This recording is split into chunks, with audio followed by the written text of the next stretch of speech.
Assalamualaikum warahmatullahi wabarakatuh. Di sesi ini saya akan memaparkan beberapa hal-hal pokok mengenai kebijakan dan juga prinsip dari pelaksanaan MPLS Ramah, yang mana MPLS Ramah ini mulai diberlakukan secara nasional pada tahun ajaran 2025-2026 sebagai upaya mewujudkan lingkungan belajar yang aman, nyaman, dan menggembirakan sejak hari pertama sekolah. Bisa lanjut ke slide berikutnya, Bapak dan Ibu. Perlu kita ketahui bahwa MPLS atau masa pengenalan lingkungan satuan pendidikan ini merupakan kegiatan pertama yang sangat penting bagi murid baru. Disinilah pertama kali mereka akan mengenal Bapak Ibu guru, mengenal teman-teman mereka, mengenal warga sekolah, budaya sekolah, hingga kurikulum dan juga nilai tata tertib dari sekolah. Namun kita menyadari Bapak Ibu bahwa dalam pelaksanaannya praktik MPLS di lapangan ini masih menghadapi beberapa tantangan. Ada beberapa kegiatan yang belum sepenuhnya ramah bagi anak, bahkan masih mengandung unsur kekerasan dan juga perpeloncoan. Oleh karena itu Bapak dan Ibu, melalui MPLS kegiatan ini dirancang dengan memuliakan dan juga menghormati hak anak melalui pemberian pengalaman belajar yang berkesadaran, bermakna, dan menggembirakan untuk memperkuat karakter dan juga profil lulusan. MPLS Ramah menjunjung tinggi beberapa prinsip. Yang pertama adalah ramah. Kegiatan MPLS Ramah dirancang dan dilaksanakan dengan memuliakan, menghormati hak anak, dan juga menjunjung tinggi nilai karakter. Kemudian prinsip yang kedua adalah edukatif. Seluruh materi dan metode yang digunakan dalam MPLS Ramah ini harus berorientasi pada pengembangan pengetahuan, keterampilan, dan juga karakter murid. Kemudian prinsip ketiga, efektif dan efisien. Kegiatan dalam MPLS Ramah ini harus sesuai dengan maksud dan tujuan, serta menggunakan sumber daya dengan optimal. Kemudian prinsip berikutnya adalah inklusif, di mana MPLS Ramah ini harus bisa diakses oleh seluruh murid baru tanpa terkecuali, dengan latar belakang apapun. Kemudian prinsip berikutnya adalah partisipatif, di mana MPLS Ramah ini harus melibatkan seluruh warga dan juga melibatkan komite di satuan pendidikan. Serta prinsip yang terakhir adalah fleksibel, di mana seluruh satuan pendidikan ini bisa menyesuaikan kondisi dan juga kebutuhan dengan mengacu pada panduan yang sudah kita keluarkan. Kebijakan ini juga telah ditegaskan melalui terbitnya Surat Edaran Menteri Pendidikan Dasar dan Menengah Nomor 10 Tahun 2025 dengan pelaksanaan MPLS Ramah selama 5 hari di minggu pertama tahun pelajaran baru, dan ini berlaku di seluruh jenjang PAUD, SD, SMP, SMA, dan SMK. Pengecualian untuk satuan pendidikan berasrama ini bisa disesuaikan sesuai dengan kebutuhan dengan mempertimbangkan bahwa satuan pendidikan berasrama atau boarding school ini memiliki kebutuhan adaptasi yang tentu saja lebih kompleks bagi murid baru. Tentu saja perlu ada pengenalan bagi murid baru bagaimana kehidupan di asramanya. Untuk itu, bagi satuan pendidikan berasrama, jangka waktu MPLS Ramah ini bisa dilakukan lebih dari 5 hari.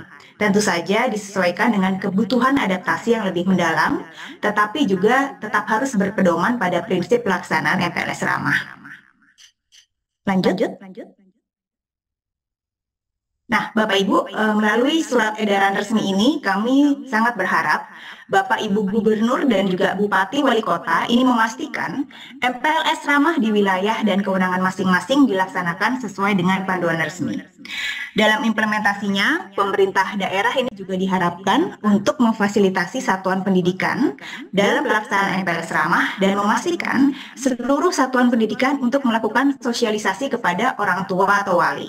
Dan yang paling penting juga adalah mendorong keterlibatan keluarga untuk mendampingi anak-anak di hari awal sekolah. Yang tak kalah penting, Bapak Ibu, pemerintah daerah ini juga melakukan pemantauan laporan dari pelaksanaan MPLS Ramah yang dilakukan secara berjenjang kepada Kementerian Pendidikan Dasar dan Menengah melalui BBPMP atau BPMP di wilayah provinsi masing-masing. Dengan sinergi semua pihak, tentu saja kita sangat berharap MPLS ini benar-benar menjadi ruang yang aman dan juga tentu saja menyenangkan dan juga menggembirakan bagi setiap murid baru di hari-hari pertamanya bersekolah. Lanjut. Nah, seperti yang sudah disampaikan Bapak Ibu bahwa MPLS Ramah ini mulai diberlakukan pada tahun ajaran 2025-2026. MPLS Ramah tadi sudah disampaikan oleh Bu Sesjen, bukan sekedar kegiatan seremonial, tapi yang paling penting adalah pengalaman belajar pertama yang berkesadaran, bermakna, dan menggembirakan. Tujuan utama dari MPLS Ramah adalah menumbuhkan dan juga menguatkan karakter serta profil lulusan, termasuk melalui gerakan 7 kebiasaan anak Indonesia hebat dan juga pagi ceria, seperti yang tadi sudah disampaikan oleh Dirjen Gogot. Kemudian tujuan berikutnya adalah membantu murid baru untuk bisa beradaptasi secara sosial dan emosional, serta mengenal warga sekolah dan mengenal lingkungan sekitar sekolah. Hal ini adalah tujuannya untuk mengenalkan kurikulum, mengenalkan sarana prasarana dan juga budaya dari satuan pendidikan. Dan tujuan berikutnya adalah menjadi dasar untuk melakukan pemetaan kebutuhan perkembangan murid oleh guru. Sehingga harapannya MPLS Ramah ini menjadi wadah pembiasaan positif, antara lain dalam bentuk menyapa guru, bersikap sopan, menjaga kebersihan, saling menghormati, dan kami yakin ini menjadi langkah awal menuju ekosistem sekolah yang aman, nyaman, dan menggembirakan.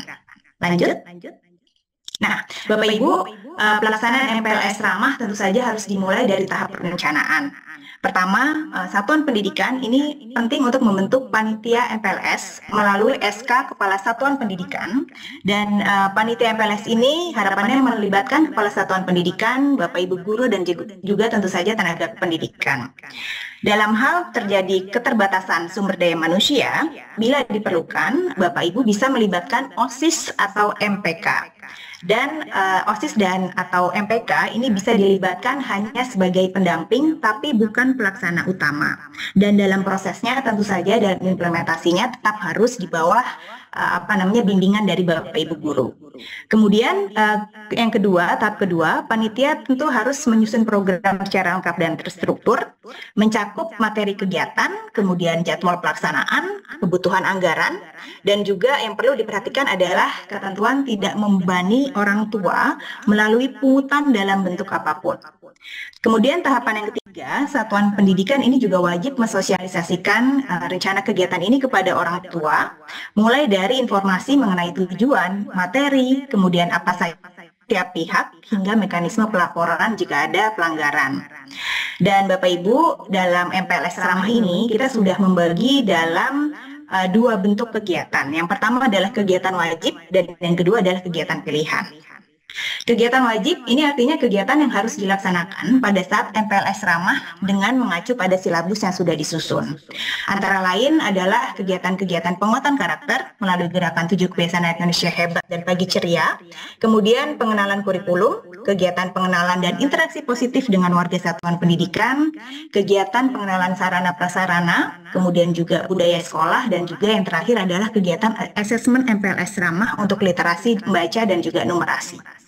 Nah, kegiatan pilihan ini adalah kegiatan yang dipilih sesuai dengan ciri khas dan juga kebutuhan satuan pendidikan. Karena kami yakin tentu saja setiap satuan pendidikan ini punya ciri khas dan juga punya kebutuhannya masing-masing. Beberapa contoh dari kegiatan pilihan ini antara lain adalah pengenalan program kesehatan sekolah, kemudian juga kegiatan pengenalan 4 pilar kebangsaan, kegiatan pencegahan misalnya isu pornografi untuk jenjang SMP dan SMA, kemudian juga kegiatan pencegahan perkawinan anak karena ini juga menjadi isu prioritas nasional, kemudian juga tentu saja kegiatan-kegiatan terkait pencegahan isu sosial lainnya, dan antara lain juga kegiatan pendidikan perubahan iklim. Yang pada intinya Bapak Ibu, kegiatan MPLS Ramah ini harus dimulai dari perencanaan hingga pelaksanaan. Kemudian MPLS Ramah ini juga harus sifatnya mendidik, menggembirakan, dan tentu saja juga berpihak pada murid. Lanjut saja. Baik Bapak Ibu yang saya hormati, untuk materi dan ruang lingkup MPLS Ramah, tadi sudah disampaikan oleh Bu Sesjen, tidak hanya mengenalkan sekolah secara fisik, tapi ini juga menjadi langkah awal pembentukan karakter. Kemudian juga membangun kedekatan sosial antara warga sekolah, dan juga harapannya bisa membantu murid baru untuk bisa beradaptasi secara cepat dan juga secara menyeluruh. Materi dan ruang lingkup yang diatur dalam MPLS Ramah adalah yang pertama kita lihat di sini adalah penguatan karakter dan juga profil lulusan melalui 7 kebiasaan anak Indonesia hebat, pertemuan pagi ceria, aktivitas pencegahan beberapa penyimpangan sosial, dan juga murid diajak menumbuhkan karakter positif sejak awal. Kemudian yang kedua adalah pengenalan identitas dan budaya sekolah, di mana murid-murid baru ini harus mulai diperkenalkan dengan apa saja visi, misi, dan juga tujuan sekolah, serta nilai-nilai budaya positif yang menjadi ciri khas satuan pendidikan ini juga harus diketahui oleh murid baru. Kemudian yang ketiga adalah pengenalan program pembelajaran meliputi kegiatan intrakurikuler hingga kegiatan kesiswaan dengan harapan murid baru ini bisa memahami alur dan juga kesempatan belajar di sekolah.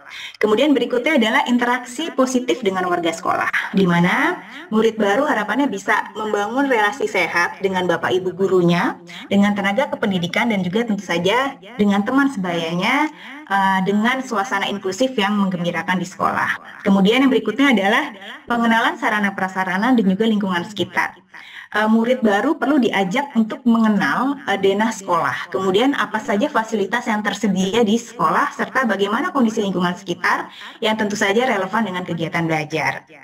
Berikutnya adalah asesmen awal MPLS Ramah untuk literasi membaca dan juga numerasi, di mana ini harapannya bisa membantu guru nantinya untuk bisa mendapatkan bagaimana informasi awal terkait kemampuan literasi membaca dan juga numerasi dari murid baru, dengan harapan ini menjadi acuan bagi guru nantinya untuk merancang pembelajaran selanjutnya. Dengan materi dan juga ruang lingkup yang dirancang menyeluruh ini, harapannya Bapak Ibu, MPLS Ramah ini menjadi momen yang sangat penting untuk memastikan setiap murid merasa dikenal, diterima, dan juga siap belajar di lingkungan sekolah yang baru yang dirasa dengan aman dan juga tentu saja mendukung. Lanjut. Nah, ini adalah beberapa hal yang dilarang dalam pelaksanaan MPLS Ramah dalam rangka menghilangkan tadi ya praktik-praktik perpeloncoan, kekerasan, dan juga segala bentuk aktivitas yang tentu saja merugikan serta tidak mendidik. Yang pertama adalah tidak boleh ada pemberian tugas yang berlebihan dan tidak relevan dengan tujuan dari MPLS itu sendiri. Kemudian dilarang keras adanya aktivitas yang mengarah pada kekerasan, termasuk perpeloncoan tentu saja, kemudian kekerasan fisik, verbal, maupun psikologis. Kemudian yang berikutnya adalah seluruh rangkaian kegiatan dalam MPLS Ramah ini harus dalam pengawasan guru. Dan bila dilakukan di luar sekolah, ini juga wajib diketahui dan juga atas izin orang tua. Hal berikutnya yang tidak kalah penting adalah tidak boleh adanya penggunaan atribut atau perlengkapan yang tidak edukatif, tidak relevan, dan bisa mempermalukan murid. Secara garis besar, Bapak Ibu, MPLS Ramah ini adalah ruang yang tujuannya untuk mendidik, jadi bukan untuk mengintimidasi ataupun mempermalukan murid-murid baru. Lanjut saja. Hal berikutnya yang juga diatur terkait pakaian seragam selama MPLS, sebenarnya tidak ada ketentuan khusus yang diberlakukan, sehingga satuan pendidikan ini bisa menentukan atau menganjurkan penggunaan pakaian jenjang sebelumnya atau alternatif lain yang prinsipnya adalah tidak memberatkan para orang tua murid baru. Lanjut saja. Nah, Bapak Ibu saya hormati, tentu saja pelaksanaan MPLS Ramah ini juga perlu dipastikan tidak hanya sesuai aturan, tapi juga harus memberikan dampak nyata bagi murid baru dalam beradaptasi dengan sekolahnya. Oleh karena itu, tentu saja pengawasan ini perlu dilakukan secara berkelanjutan untuk menjamin kepatuhan, sekaligus juga untuk mendeteksi potensi penyimpangan sejak dini. Nah, pengawasan ini menjadi tanggung jawab bersama mulai dari panitia di sekolah yang tadi perlu untuk dibentuk, kemudian juga dinas pendidikan, hingga kementerian nanti juga memiliki tanggung jawab untuk melakukan pengawasan. Nah, untuk panitia MPLS Ramah ini tentu saja memiliki tanggung jawab untuk mengawasi setiap kegiatan. Kemudian juga memastikan apakah kesesuaian materi dan juga perilaku positif seluruh pihak ini terlibat. Dan sedangkan untuk Dinas Pendidikan Provinsi Kabupaten Kota serta Kementerian ini juga melakukan pengawasan dengan berbagai cara, antara lain melalui kunjungan langsung, kemudian juga bisa melalui pemeriksaan laporan dari Satuan Pendidikan ataupun Dinas Pendidikan, dan juga tentu saja melalui kanal pengaduan masyarakat. Nah, untuk mengidentifikasi keberhasilan dan juga tantangan dalam pelaksanaan MPLS Ramah, tentu saja juga diperlukan evaluasi yang ini dilakukan melalui dua jalur. Yang pertama adalah evaluasi mandiri oleh satuan pendidikan, yang mana ini didapatkan dari umpan balik dari murid, guru, dan juga orang tua. Sedangkan yang kedua, evaluasi ini sifatnya terpusat, nanti melalui instrumen dari Kementerian Pendidikan dan Secara Menengah untuk bisa memetakan capaian secara nasional. Tentu saja evaluasi ini tidak hanya menilai kepatuhan terhadap panduan, tapi juga untuk menelaah dampaknya terhadap kenyamanan dan juga kesiapan murid dalam beradaptasi. Ada beberapa aspek yang nantinya akan diawasi. Yang pertama adalah mencakup kesesuaian dengan program, kemudian bagaimana implementasi MPLS ramah ini patuh terhadap aturan dan juga larangan, dan yang terakhir adalah bagaimana respon serta kondisi murid selama MPLS. Apakah murid terlihat nyaman, terlihat antusias, atau justru menunjukkan tanda-tanda ketakutan, kelelahan, atau ketidaknyamanan. Dengan mekanisme ini tentu saja kita berharap MPLS ramah ini benar-benar menjadi awal yang positif bagi perjalanan belajar bagi murid baru di satuan pendidikan. Lanjut saja. Nah, Bapak Ibu, evaluasi tentu saja dilakukan melalui instrumen yang ini sudah dikembangkan oleh Kementerian dengan harapan tidak hanya mengukur kepatuhan, tapi kembali lagi untuk memastikan pengalaman MPLS ini tentu saja berdampak positif dan dirasakan langsung oleh murid baru serta kepala satuan pendidikan. Pertama, fokus evaluasi kepada murid ini meliputi seperti tingkat keamanan dan kenyamanan selama MPLS, bagaimana kemampuan adaptasi dengan lingkungan sekolah, dan juga dampak MPLS terhadap pengalaman awal belajar. Kemudian fokus evaluasi kepada satuan pendidikan, ini meliputi kesesuaian pelaksanaan MPLS dengan panduan, bagaimana persepsi terhadap kemudahan dan kebermanfaatan panduan, serta bagaimana komitmen sekolah dalam membangun budaya damai. Nah, petunjuk dan juga tautan evaluasi seperti yang sudah tertampil dalam slide ini sebagai catatan, tautan evaluasi nanti baru akan diaktifkan serentak pada tanggal 17 Juli 2025. Lanjut saja. Ya, tadi juga sudah disampaikan bahwa tentu saja jika terjadi hal-hal yang tidak diinginkan atau terjadi pelanggaran pada saat MPLS ramah, ini tentu akan diberikan sanksi sesuai dengan peraturan dan perundangan yang berlaku.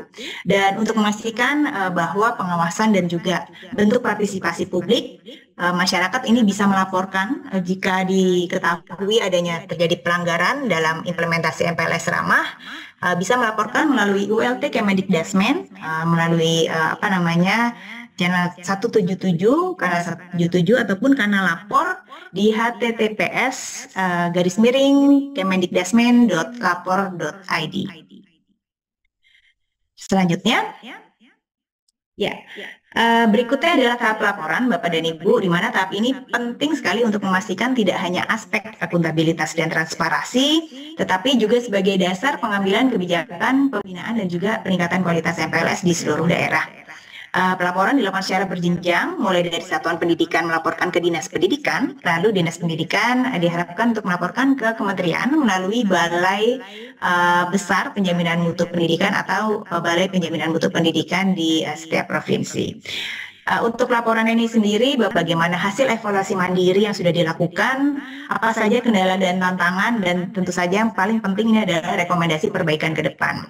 Adapun laporan ini mengapa menjadi sangat penting? Karena berfungsi sebagai informasi resmi terkait pelaksanaan MPLS ramah, dan juga sebagai basis pemetaan praktik baik dan juga perhatian dari wilayah serta dasar pembinaan jika ditemukan kendala di lapangan. Selanjutnya, ya ini adalah gambaran bahwa MPLS ramah ini hanya akan sukses jika terjadi sinergi seluruh pihak, dan ini adalah peran dari masing-masing pihak. Yang pertama adalah kementerian, tentu saja bertanggung jawab untuk menyusun kebijakan, melakukan advokasi, kemudian melakukan pengawasan, evaluasi, dan pembinaan. Sedangkan dinas pendidikan memiliki tanggung jawab untuk melakukan pembinaan dan juga pemantauan dari pelaksanaan MPLS ramah di wilayah dan juga tentu saja kewenangan masing-masing. Lanjut.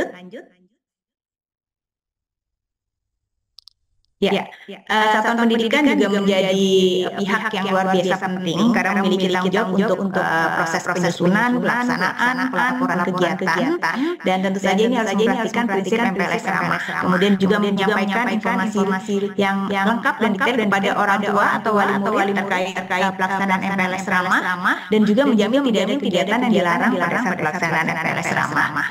Kemudian berikutnya orang tua, ini juga luar biasa penting untuk berpartisipasi aktif dalam mendampingi proses adaptasi anak, termasuk juga mengantar murid baru pada hari pertama dan atau selama MPLS. Dengan harapan setiap pihak memiliki tanggung jawab moral dan juga kelembagaan untuk memastikan MPLS ramah ini bisa berjalan dengan aman, menyenangkan, dan tentu saja mendidik. Kita lanjut ke slide berikutnya, Bapak dan Ibu.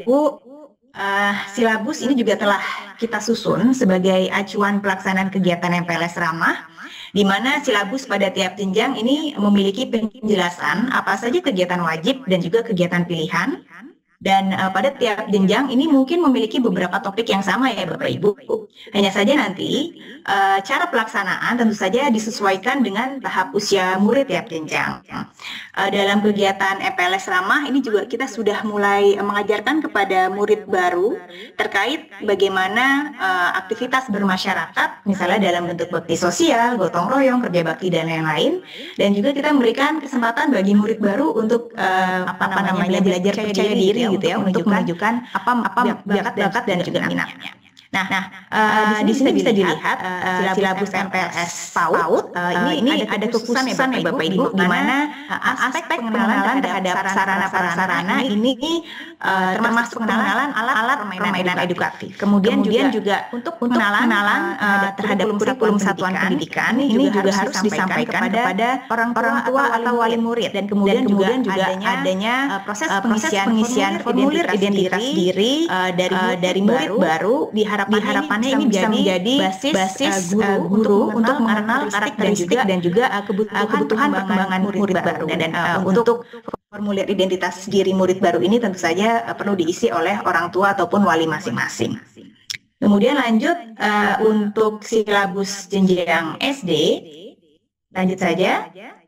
Untuk jenjang SD dan sederajat, silabus dan juga rangkaian kegiatan ini juga dirancang untuk memastikan transisi dari PAUD ke SD juga berjalan dengan baik. Kekhususan dari jenjang SD ini, hal yang penting untuk ditekankan adalah pengenalan proses belajar yang sudah lebih terstruktur dibandingkan di jenjang PAUD, dan juga pentingnya penguatan karakter terkait kemandirian. Dan seluruh silabus di tiap jenjang ini juga sudah menyesuaikan dengan 6 tujuan utama dari MPLS ramah ya, mulai dari menumbuhkan penguatan karakter, membantu murid berinteraksi positif, kemudian mengenal beradaptasi terhadap sarana prasarana sekolah, mengenal beradaptasi terhadap kondisi lingkungan sekolah, dan juga membantu murid mengenal kurikulum, dan yang terakhir adalah mengenal karakteristik dan juga kebutuhan perkembangan setiap murid baru. Kita lanjut ke silabus SMP, Bapak dan Ibu. Untuk jenjang SMP dan SMA, sebenarnya kalau Bapak Ibu lihat nanti di dalam panduan, ini berlaku silabus yang terlihat mirip gitu ya Bapak Ibu, namun tentu saja nanti cara penerapannya akan berbeda gitu. Nah, kekhususan pada jenjang SMP dan SMA, salah satunya ini adalah penguatan karakter untuk menumbuhkan resiliensi murid terhadap berbagai isu sosial seperti isu narkoba, kemudian juga judi online, kemudian yang paling penting juga sudah dimulai mengenai pengenalan keadaban digital. Selain itu, pada jenjang SMP dan juga SMA ini terdapat asesmen awal MPLS ramah terkait literasi membaca dan numerasi. Materi ini harapannya nanti menjadi alat untuk membantu guru mendapatkan informasi awal terkait kemampuan literasi membaca dan numerasi bagi murid baru sebagai acuan nanti untuk merancang pembelajaran selanjutnya pasca MPLS ramah. Lanjut saja sebagai slide terakhir Bapak Ibu. Kami yakin Bapak Ibu memiliki keingintahuan gitu ya lebih dalam mengenai informasi lebih lanjut terkait MPLS. Ini kami sudah menyiapkan laman Bapak Ibu bisa kunjungi untuk bisa mendapatkan informasi lebih detail, yaitu di cerdasberkarakter.kemendikdasmen.go.id/MPLS ramah. Jadi kami mohon Bapak dan Ibu pasca dari webinar ini silakan untuk mengunjungi laman ini, dengan harapan bisa mendapatkan informasi mungkin yang lebih detail dan juga komprehensif. Mungkin itu yang dapat saya sampaikan, Bapak dan Ibu. Sekali lagi terima kasih banyak.